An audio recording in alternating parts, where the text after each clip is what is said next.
What's up, guys? You seen that movie Wally? It's a Disney movie from I don't know, a little while back. I don't recommend really watching movies. Definitely more on reading books. But I think that movie is a poignant one to watch. So I'll give you the quick premise of Wally. Right?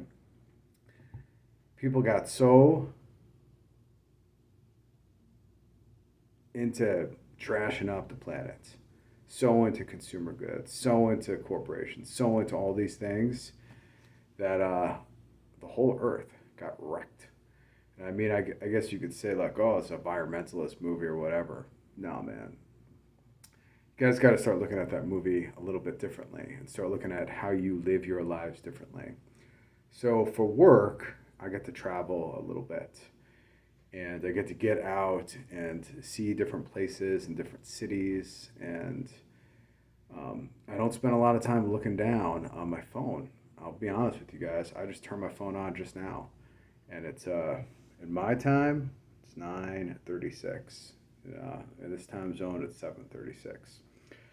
Anyway, when you're not looking down and you're not self-obsessed and you get to open your eyes and start looking around, you notice everything's really jacked up, man.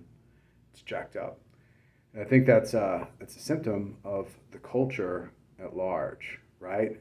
And large like Wally, man. That movie Wally, they go into a spaceship. Everybody is so big they can't walk, and they go and they pick up their drinks from the giant corporations, and the signs are everywhere. We're living through that time, and that time of getting everything and comfort and ease, and that ease and that comfort. You know what it does to you? It makes you lethargic. Men are made for work. That's what we're made for.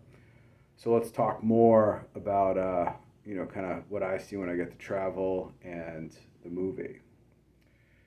All right, so check this out, guys. Here's why you actually need religion. Here's why you need right religion. And this is going to tie into to Wally and the culture at large. And I think it ties into a lot of the issues.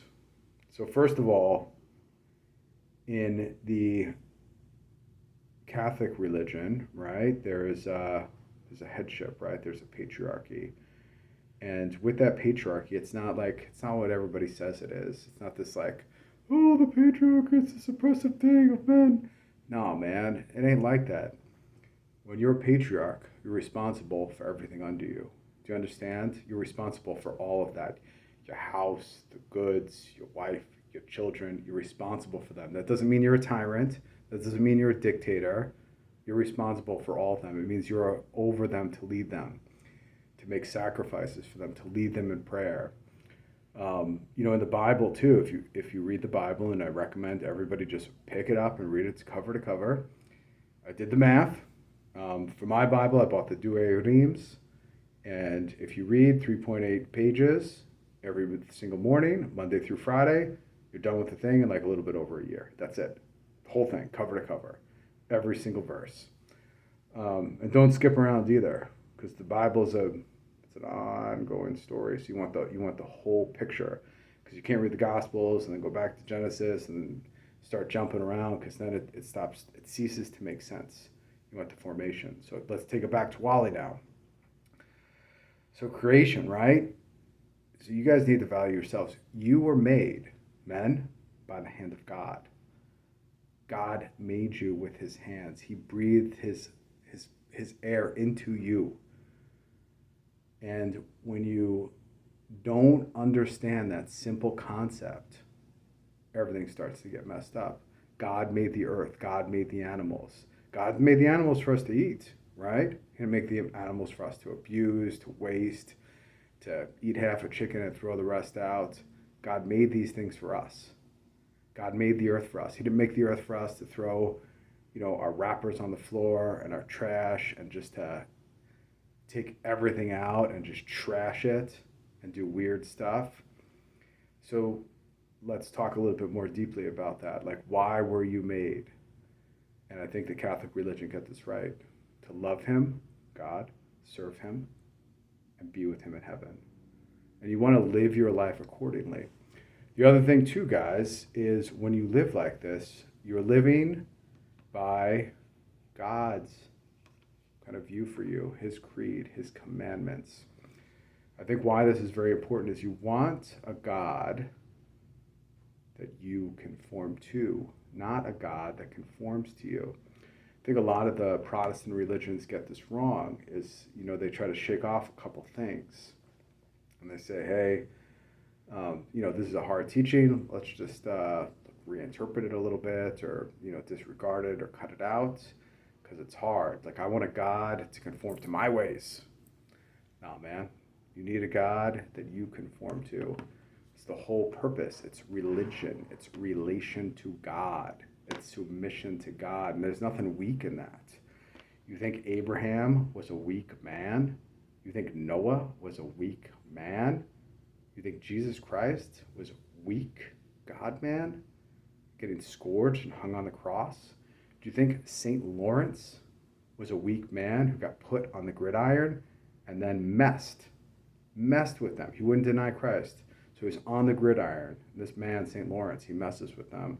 He says, flip me over. I'm done on this side. He's put on a big barbecue. Listen to that, guys. That's not weak. 100% not weak. You think Job was weak, making sacrifices for his family? No, man. No. So anyway, back to the point of Wally. When you don't have any value for yourself, you have no idea why you're created, you treat yourself terribly, you become, lethargic, your appearance, how you dress, how you act, how you speak, how you carry yourself. I've seen too many people walk past me, looking down, looking at their phones. There's a symbolism in that downward looking, guys. Why are you looking down? You're looking down into the pits of hell, where you're looking internally into yourself, like you're your own little selfish, disgusting God. You guys got to stop doing that. And know who made you. Like, you were made by the Creator. Like, you were made by God. Like, what a privilege that is. What a privilege you have to have that air in your lungs. And who made the world? God, right? God made the world. So why are you trashing it up? Why are you trashing your own neighborhoods? Why are you trashing the places you live? Why aren't you keeping everything in check and in order? If you do these things and you know why you're made, and you start to order your life accordingly, upwards, and conforming to God in submission, that means like laying prostrate, man, before God. Fear the Lord. Like, that's one of the, the Bible can't talk more about that. That's the first step, is fear of the Lord. All right, so now Wally. So these guys trash up everything. They're kind of tied to the corporations, and they got to go back, right? There's life on the earth. So these guys are all lethargic and obese. They got to get out of their crazy spaceship, start to clean up the world. That gives men work to do. So it's time to start cleaning up. And you know what you do when you clean up? I'm telling you guys, like, you don't say, hey, you guys clean up over there. Nah, man, you start cleaning up. You take care of it. You don't say clean up somebody else's neighborhood. You don't go to somebody else's neighborhood to clean it up. You start cleaning up your own household, your own life. You start picking up, because that's how this spreads. Like, you're the patriarch of your family, whether you got one or not. Like, you're going to be the patriarch. You need to start walking around like that, knowing why you are made, to love him, serve him, and be with him in heaven. And how are you going to go do that? By being the patriarch of your family, by leading your family, by making sacrifices, by ordering everything you can, by ordering your life towards God and living like your life is ordered towards God. That's it, guys. Out.